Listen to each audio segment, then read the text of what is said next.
The outcome of the last session we had last evening was to the effect that much as the law was passed by Parliament, the bill was sent to the second reading, but as a community, as a country, we were fairly humbled and disheartened by what later on became of the words that were spoken by the Speaker. But as we say in Uganda, the only way you can understand which heart in your compound is leaking is to allow the rain to fall. And I don't know how you, the Bakatwiji, say that spirit of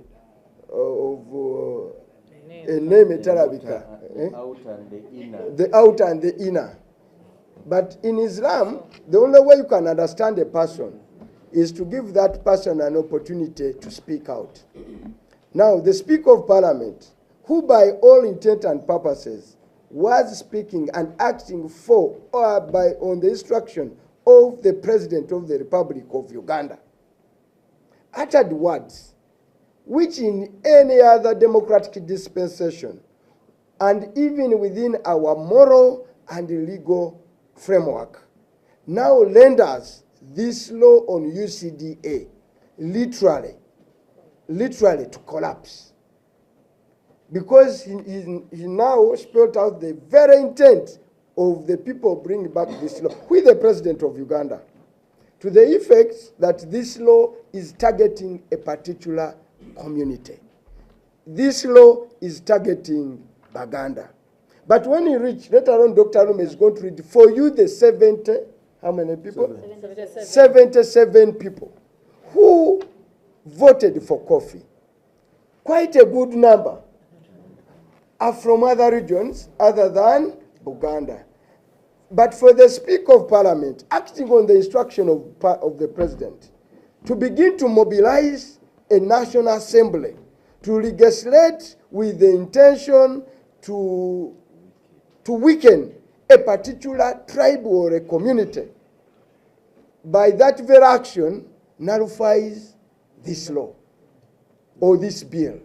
And therefore we demand now that the bill be withdrawn, because its intentions are intended to target a particular community in Uganda, which is unconstitutional, which is not anchored in any of our legal jurisdictions. Therefore, the bill, literally now, morally and otherwise, collapses, because the spirit of the bill now, we know it.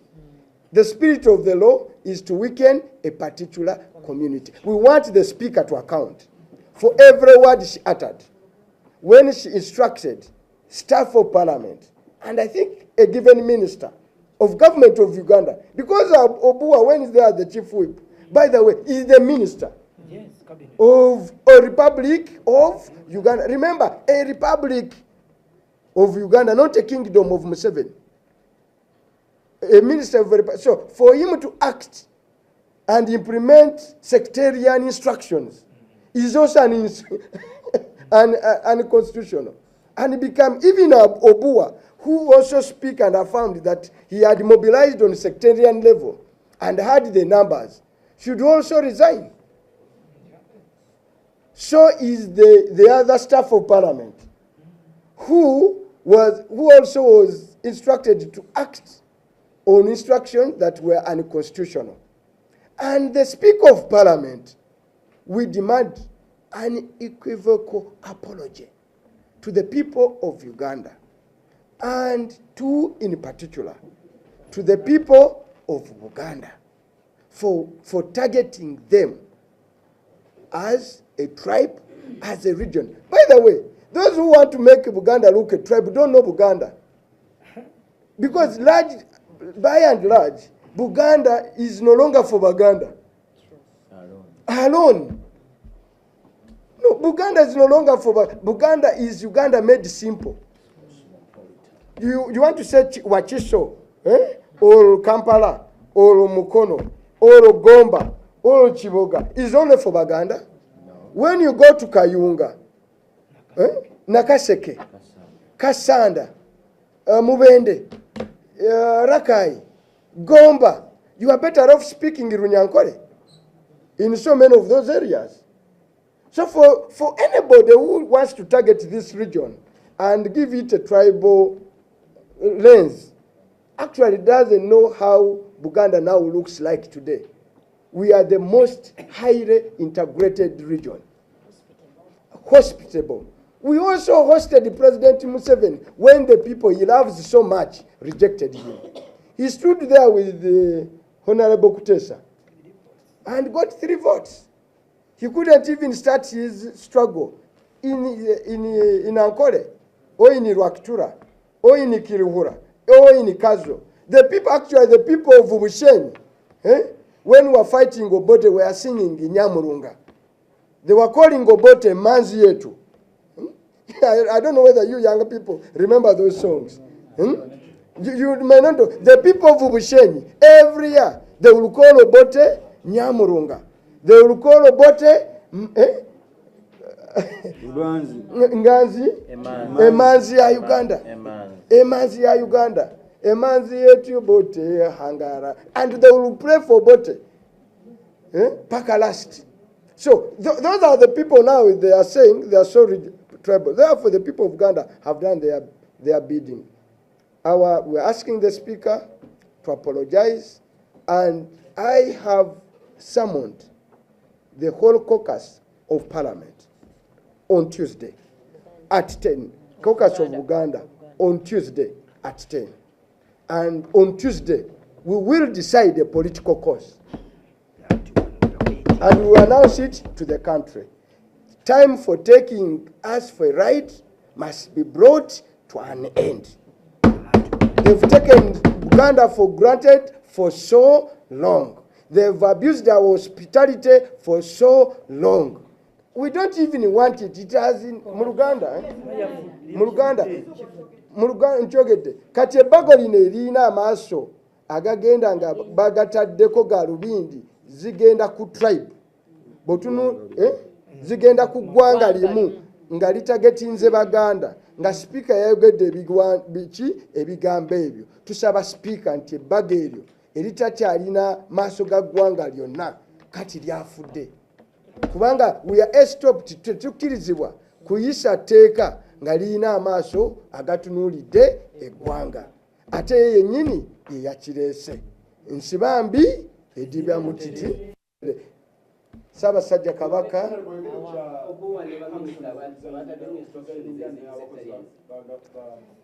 I don't want sagara nnyo concentrating ku Bobuwa ne Okema. Okay? The two culprits here, two. Abantu ababiri Emandwa n'omukongozi waayo. Emandwa Yoweri Kaguta Museveni. Agikongojja Anita Among. Emandwa gye nyunsi ya kunyunyunta abantu ba Buganda. Abalala bonna bakubi bakumbage. Obulubale butonotono. Oyagala kubuzaayo. Dr. Asoma amanya gaba. Oba okulwana kwe twabadde tukola. Twabadde tetukukola ng'abantu ba Buganda kyokka. Era mmwe abaaliwo nga mukavaringa submissions mukyajjukira nti nno Buganda caucus yajja oluvannyuma ne Bugisu caucus nejja. Abantu abasinga obungi balemedde ku submissions ezo era tetulina gamba nti tubeebaza kubanga babadde bakola omulimu gwabwe omutuufu ogw'okulwanyisa ekikolwa ky'okugyawo UCDA naye kino ekyakoleddwa baddewo ekigendererwa eky'okugamba nti kyangu nnyo okubaako ky'oyisaamu singa abantu oba kunze balwanyise eggwanga. Era ekyasenga omukulu bwagambye era nga bwe bagamba nti gamba obbi wamwe ng'alisanga ku mwoyo ate so nno kamwa kabi kassa Siroganga. Kati abantu abasobodde okusayininga nga Dr. Isingoma Mwesigye tava wano mu Buganda, abantu nga Atkins Katushabe musajja w'e Kasese, abantu nga ba Odur Jonathan musajja munozana, abantu nga Mukai Miriam oyo mukyala Mugisu, abantu nga Honorable Nakayenze Koni Galiwango mukyala naye we Bugisu, omukyala Nyakato Asinas mukyala Munyoro ereyo emwanyi nayo bazirima era yakulembedde olutabaalo ne Minority Report. Omwami Roland ndio mujenyi Honorable naye Mukiga, Honorable Batua Timothy oyo wawa we Busoga, Honorable Businge Joab oyo we Bunyoro, Honorable Muhindo Harold oyo si we Kasese, Honorable Okero Nelson oyo wawa, Honorable Kamara Nicholas, Honorable Olanya Gilbert, Honorable Mboizi, Honorable Onguzuli, Honorable Kaberuka. Abo bonna bava mu mawanga ag'enjawulo, bava mu bibiina eby'enjawulo. Abantu abo naddala abava mu North ffe gye twagenda mukyajjukira Parliament gye yatuula batandise okulima emmwanyi. Kiba kitegeeza nti UCDA omulimu egukoze bulungi. Kakati okusobola okukunga abalala batasobola kutegeera bukulu bwa nsonga eno, babakungira ku kulwanyisa kitundu kimu mu Uganda. Omanyi osobola okubeera n'amata esefuliya namba ng'ogifumba, naye akajiiko k'omunnyu kabeera kamu ne katta amata gonna. Right Honorable Anita Among yassa amata gaabwe, yasobodde okutulaga ki kye bali n'ekigendererwa kyabwe, yatulaze nti ekitundu kino akiboola. Etteeka lizze kuboola Nyamawanga, naye ng'okuboola kusinzidde wano mu Buganda kubanga balabye nti no waliwo ebifuna ebibadde bivuddemu. N'olwekyo oyo omukulu political action ajogeddeko, naye ng'ekintu ekirala kye tujja okukola naffe kwe kuzzaayo omuliro. Bw'otuboola naffe tujja kuboola, oba totwagala naffe tetujja kwagala, tujja kwegaana bw'oba naffe otukoze eki. Mukama abeere nammwe. Ayi Katonda kuuma Ssaabasajja Kabaka. Ababaka ba Parliament balina okuddayo mu sensezi zaabwe ze baakozesa nga basaba obululu, kubanga olwaleero sipiika abayambye mu rules n'agaana okusoma bulinnya ku linnya ate nga tujja kugabawa abaffe abawano n'abawalala abadde balina obutawagira nsonga eno. Naye ekisinga obukulu mu byonna tulina okulwanyisa mwami Museveni okulowooza nti buli kimu yakisalawo n'abamuwa amagezi nga takkiriza amagezi ge bamuwa. Obadde olaba minisita Bright Lwamirama nga ali ku kikompola kimutuulidde kye bamugamba okukola takyagala, komiti tekkiriza kye yagambye, naye okuggyako okutiitiira kubanga alina emmundu. Emmundu zirina bwe zikoma. Ekintu ky'emmwanyi oba baagala oba tebaagala bajja kisesema. Mwami Museveni ne ttiimu yo bajja kizza ng'atamidde enzombera ewera. Kyova bateekawo amasiga ga gavumenti 3 nti Parliament yandibadde ekoma ku executive ng'eyita weerina okukoma. Ekyomukisa omubi tulina abasinga obungi nga beyagamba nti ne bompeereza yeebaka musindika yeebake bwe banaamukona kasimuke be basingamu obungi. Nammwe abalonzi mwebeereremu, mugenda ne mugamba nti temwagala boogera, kati no tubikola tusirise, tubikola twogera. Mwebeereremu mulonde nga abantu basobola babeereramu. Parliament sisimuka, otherwise tolina makulu wano bwe tuba nga President Museveni bw'asinizinga ng'okolola muyisa ebintu nabagamba mubikyuse ne mubikyusa ne tubuuza emitwe babeera bagipangisizza oba muba musengisa abaaliwo ku lulu kyamukisa muli nti abayisa biri ne tubigoba ate kati mwe mubiyisa nga mubiwaana. Ekibaddewo olunaku olwaleero nga kyongereza ku kyabaddewo eggulo kyogera ddala kirungi nti rules ziba zirina okukola nti sipiika bw'asalawo ekintu sipiika yatukulembera wano mu paalamenti ye namba 3 mu ggwanga naye n'ekiragiro kya sipiika ky'abasazeewo kiba kisobola okukyalenjingibwa okuwakanyizibwa ne tumugamba nti sipiika kino kyosazeewo kikyamu era kyetubadde tumulaga mu rules era kirungi nti kaakati bwe tumulaga rules aba alina ozigoberera nti bw'osalawo ekintu newankubadde yeesigwe sipiika n'ebirala byonna naye rules zigamba nti bammemba tusobola okuwakanya ne tuyimuka abantu 40 era kyetukoze n'olwaleero kati yagenda n'agamba nti kaakati mweyisa bubi nedda tuyita mu rules okuyimirira tetukola bukozi fujjo tetubeera mu muzannyo tuba tugoberera rules zigamba nti abantu 40 n'okweyongera waggulu bwe bayimirira basobola okuwakanya sipiika kyasazeewo kati tutera okulonda sipiika n'ateekawo ekibuuzo those in favor aye, to the contrary nay kati zino ne bwe ziba nga mpitirivu oluusi ye sipiika agamba nti the eyes have it kakati tuyise mu rules ne tugamba nti nedda ffe tuwulidde ng'amaloboozi ga nno ge mangi ennyo era nga rules zitukkiriza tuyimirire tuddemu okulonda omu ku omu kakati abo baanawunsinze balangiridde nti kakati bano babadde bwe bati bano bwe bati twagala okutunuulira lists ezo tutegeere baani abalonze batya watuwulire mulimu ne ba ex officio abatakkirizibwa kulonda byonna tugenda bigoberera naye ng'ekyenkiza ennyo kye tuliko eno ensonga terina nakuba naya nti kakati aba NRM aba opposition tubadde linga tusayininga nga wewaawo abangi tuli ba opposition naye n'aba NRM babadde naffe bangi nga bagamba abantu ababasindika wano mu paalamenti bagamba mulwane ku mwanyi yaffe so tukyalemeddeko nga tugamba bannaye emwanyi lwaki tebagivaako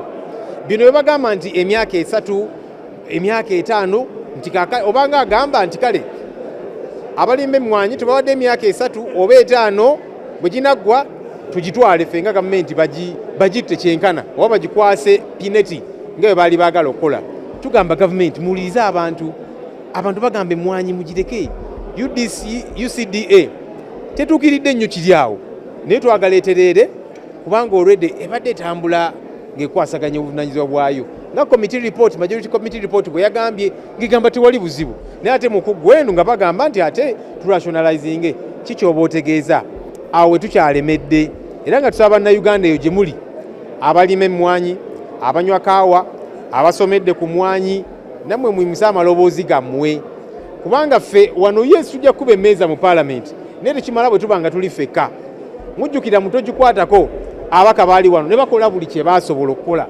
naye population bannayuganda tebeegatta ku babaka kakati awo we waali obuzibu tugamba nti bannayuganda eyo gye muli abaka bamumakubire amasimu mbaga nti kakati gwe twalabye olondo ogamba nti kakati emwanyi tugikwase gavumenti ekyo kye twakutuma okukola mutwegatteko ku nsonga eno ey'emwanyi.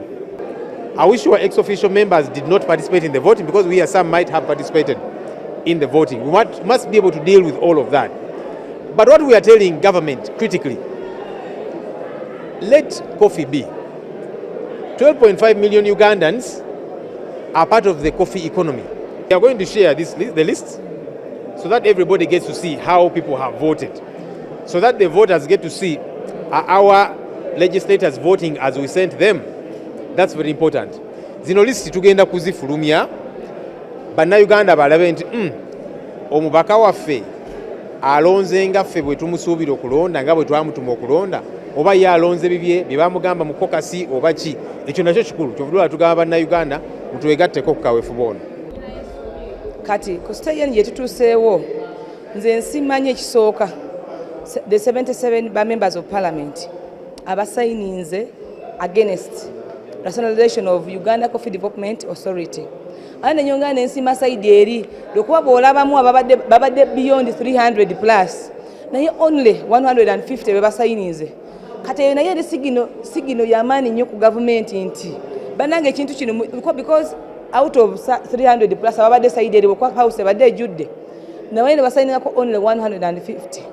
kiba kitegeeza nti babaka bakommunicating nti banange ekintu kino mukiveeko omwanyi muguveeko muguviireko ddala. Nze mbadde ku committee ya agriculture as a shadow minister, naye all the stakeholders abajja ku committee abapeering ku committee starting from Buganda Parliamentary Caucus, Bunyoro Farmers Association, Coffee Farmers Association, Bugisu Cooperative Union, Ankole Coffee Growers, Masaka Coffee Growers, the Kingdom of the Buganda, naye yaleetayo yasindika y'abantu baayo, naye bonna bali bagamba no tebagala UCDA egende wansi wa Ministry ya Agriculture. Report ya committee ya fulumye gye mulabye ya majority, it was just a table report. About the table report which did not represent the opinion, the views of the majority abantu bali 1,12.5 abakikiridwa ku katebe kuyitira mu groups ezemba gambye kati kino government naye yino kuba I think government has to pull back yebuuze out of all these members of parliament ababadde bajude mu house why natera nnyo side ya ruling party ebadde na 300 plus members, why would only 150 be the ones to have signed? Abalala babaddewa bagenzewa because nakati bakyali babadde bakyali wale omunda. So they should reconsider and withdraw that coffee, the Uganda Coffee Development Authority Bill 2024, but you withdrawing in the interest of Ugandans. Parliament, and it is a people-centered parliament. When we tugamba, I will protect, promote and preserve the Constitution of the Republic of Uganda. Lwaki tulagira nga tunywereza mu Constitution nti Constitution y'eggwanga ye protecting interest d'abana Uganda bonna. Kati likewise, when we are deliberating wano mu parliament, tulina kuwayo endowooza zaffe nga tweteeka mu ngato z'abana Uganda bali abakola ki abatulonda. And also a report yaffe nga kati tulina minority, the 12.5 million Ugandans, they highly said and strongly rejected rationalization ya UCDA kujiza wansi wa Mother Ministry ya Agriculture. I'm called Alerutom Aza, Member of Parliament for Westmoreland County. Today in Parliament we have been discussing about issues related to coffee development and coffee plantation. And I come from West Nile where people have started now picking interest in coffee. Reasons being that coffee is a perennial crop which brings income year in, year out. Unlike cotton, unlike tobacco, coffee always brings income. That's why it's a perennial crop, and that's why we want it to also go to West Nile, and specifically to Moyo district. And that can only be possible when it is made to go under Ministry of Agriculture. Thank you. Anga bwe twasuubiza bannayuganda nti we twakomye golo tulina okutandikira leero ne leero era twebaza ababaka bonna abazze ne tusobola okulemesa ebbago lino okugenda gye bayita second reading. Olutalo lubadde lw'amaanyi nga si lwakusaaga kuba emmwanyi yaffe taata ye maama yeetuwa buli kintu. N'olwekyo nkubiriza bannayuganda bwenna okwongera okuteekamu amaanyi ababaka bammwe tulabike nti omulimu guno tutandika butandisi tegunnaggwa. Tulabe nti tusobola okulemesa gavumenti okutwala UCDA mu Ministry of Agriculture. I call upon all people out there to tell your members of parliament, this is just a start. With the coffee, you can't allow the government to rationalize the UCDA to make it a mere desk in the Ministry of Agriculture. It's just a start. We have to fight until the last day. Tekitegeza one, Speaker atolose mu parliament. Oluvannyuma lw'okulaba omanyi tusobola okuwangula ne mu losing numbers. Naye ndowooza atidde okugenda ku stage eddako. Kuba stage eddako y'ey'obuwaayiro era tulowooza naawe waliwo olutalo olwannamaddala. Kubanga awo tugenda okuyisiza obuwaayiro obujjawo UDC era tusuubira UCDA tusuubira ogiyisa obuyisa mu kiseera ekyo. Era tugenda kusimba nakakongo y'emu. Tugenda kuwaayo ensonga ze zimu. N'olwekyo kino kikyali kituuza, Abaganda bagamba gakyali mabaga. Ekyokubiri, nze olwaleero ndi musanyufu. Ababaka ba palamenti abaawano beekozeemu omulimu ogwannamaddala ne bawera ate ne baleeta n'abalala ne bassa ebibiina by'ebyobufuzi ku nkondo. Tubadde ab'NRM, aba NUP, aba FDC. I think ekyo tekigulwa muwendo n'obumu bwe tulaze. ekyokusatu ensonga eno beggwa ya byabufuzi nze ndowooza nga tubuzaayo emyezi nga giigyo tugende okutandika okulonda eno ensonga tugenda kugitwala ku ballot kati tugenda kwaŋŋanga bwana Museveni yennyini tumugambe gwotwale emwanyi yaffe kale nekyo bannayuganda abali eyo ffe ogwaffe tugukoze olutalo nammwe luzze gye muli be lunaaba lutulemye ku feezi eno naye nga tukyafubana okukola ekisooka wadde tulina kye bayita tyrant of numbers nti ezirabika logic naye nazo olaba zitidde olweggulo lwaliro ne zigamba katusooke tuddeyo twerowooze tukyalina strategy ku kiddako kawaayiro ku kawaayiro tugenda kirwana watali kusamuka. No, we haven't lost anything. As the opposition, I think we've done what we ought to do. Chetutokedde okukola tukikoze. Okwetonda ekigambo kyeyayogedde